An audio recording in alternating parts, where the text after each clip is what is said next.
911. You need police, fire, or ambulance? I need police.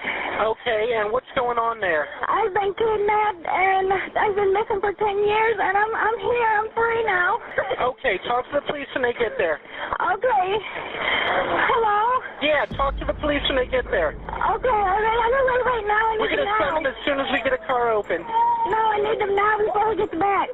All right, we're sending them, okay? That was the 911 call, which revealed a chilling secret that was being harbored on a quiet suburban street in Cleveland for the past 11 years. A real-life house of horrors, filled with abuse, torture, murder, not one but 3 captives, and all in the presence of a child. Here's the story about how 3 missing women finally escaped after being held captive for over 11 years. Like and subscribe for more videos. In August 2002, 21-year-old Michelle Knight searched for the social services building in Cleveland. She was supposed to meet with a social worker regarding the custody of her 2-year-old son Joey. Joey had been placed in foster care for a few weeks before Michelle's mom's abusive boyfriend broke his leg. Michelle got lost on the way to the meeting and ended up in a Family Dollar. Michelle purchased a drink and began to ask for directions. A man Michelle recognized offered to drive her to the meeting. It was her friend Emily's dad, Ariel Castro. Emily had never formally introduced her father to Michelle, but Michelle recognized him from pictures on Emily's cell phone. Castro convinced Michelle to stop at his house before he brought her to the social services building. His dog recently had puppies, and he told Michelle to pick one out to take home to Joey. He thought Emily might be home too if Michelle wanted to say hello. So Michelle followed Ariel into his home on 2207 Seymour Avenue. The house was silent. Michelle didn't hear any puppies or Emily. Telling Michelle the puppies were upstairs, Castro lured her to the second floor of his home. Castro led Michelle into an empty room where he hit her over the head and bound her. He tied her to a pole and stuffed a dirty sock in her mouth.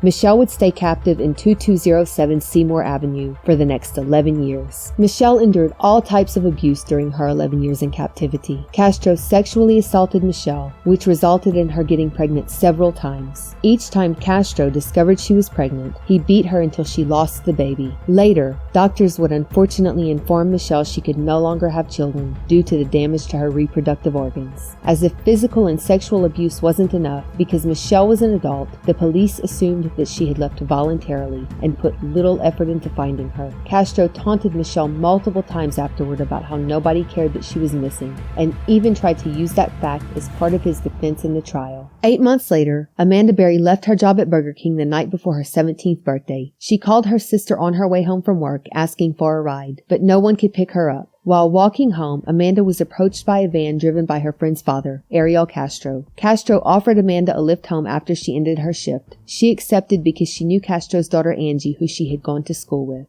Once in the house, Castro used a guard dog to distract Berry, took her cell phone, and imprisoned her. Unlike Knight's disappearance, Berry's caused a public commotion, and her family appeared multiple times on TV. When Amanda's mother initially reported her daughter was missing, the Cleveland authorities didn't take her seriously. They assumed Amanda was another teenage runaway who would return home when she was hungry. A few days after Amanda's abduction, Castro phoned her family from her cell phone and said that Amanda was fine and would be home within a few days. The police tried to trace the phone call, but Castro never turned the phone on again. Meanwhile, Castro told Amanda that he had phoned her family and told them that they should not look for her because they were now a couple. Approximately 1 year later, Gina Dejesus was last seen at a payphone on her way home from school. Gina and her friend Arlene had called Arlene's mom and asked if Gina could stop by after school. Arlene's mom said no, so Gina said goodbye to her friend and started toward home. While Gina made her way home, she was stopped by Arlene's dad, Ariel Castro. Once again, under the guise of a helpful friend, Castro offered to drive Gina home. She wouldn't be seen again for 9 years. Castro would try to turn the 3 girls against each other by showing favor to one over the other. The girls didn't love Castro, but had to go along with his delusions to make their captivity durable. In 2006, Castro impregnated Amanda, and unlike every time Michelle got pregnant, Castro allowed Amanda to keep the baby. On Christmas Day 2006, while Castro sat in a rocking chair reading parenting books, Gina and Michelle helped Amanda give birth to her little girl Jocelyn. When Jocelyn was born, she wasn't breathing, and Michelle had to perform CPR on the infant. Luckily, Michelle revived the baby because Castro threatened to kill Michelle if the baby died. By all accounts, Castro was a wonderful father to little Jocelyn. She referred referred to him as Daddy, and Castro introduced her as his girlfriend's daughter. Since Amanda, Gina, and Michelle were still Castro's captives, they taught Jocelyn how to read and write in the small room they were locked in. Whenever Castro left the girls alone, he would lock the door, except for one day in May 2013 when he would forget. Amanda noticed that Castro left the door unlocked and thought maybe he was lying in wait, waiting for the girls to try and make an escape so he could punish them. Grabbing her daughter, Amanda told Gina and Michelle she was going to attempt to escape. Gina and Michelle urged against the idea, terrified of what Castro would do to them if he caught Amanda trying to leave with Jocelyn. Amanda and Jocelyn made it downstairs, and Amanda began to frantically scream for help out of a crack in the front door. Her screams caught the attention of two passers-by who ran over to 2207 Seymour Avenue and helped Amanda break down the door. The men who helped Amanda dialed 911, where she informed them she was the missing Amanda Berry and that she was safe now. When authorities arrived, they found Gina and Michelle hiding in an upstairs room of Castro's house. Amanda, Jocelyn, and Gina were released from the hospital the next day. Michelle was discharged 4 days later. She would later need to undergo facial reconstruction surgery because of the abuse she endured at the hands of Castro. He also caused Michelle to lose her hearing in one of her ears. Castro was arrested on May 6, 2013, and charged with numerous counts of sexual assault, kidnapping, and abuse. He pled not guilty and was found competent to stand trial the following month. When Castro found out he could be eligible for the death penalty due to being charged with murder regarding Michelle's pregnancies, he took a plea deal. A judge sentenced Castro to life in prison plus 100 years. Within months of entering prison in September 2013, Castro committed suicide in his cell. Correction officers performed CPR on him, but Castro would later die at the hospital. He was 53 years old. After holding Amanda, Gina, and Michelle captive for 11 years, he couldn't even handle a few months in prison. 2207 Seymour Avenue was demolished shortly after Amanda, Gina, and Michelle's escape. Michelle was there and handed yellow balloons to the spectators, which she said honored missing children. Amanda and Gina received their high school diplomas 2 years after their release. Today, Michelle is married, but unfortunately she was never reunited with her son. Joey was adopted in 2002. Thank you for watching. Like and subscribe for more videos.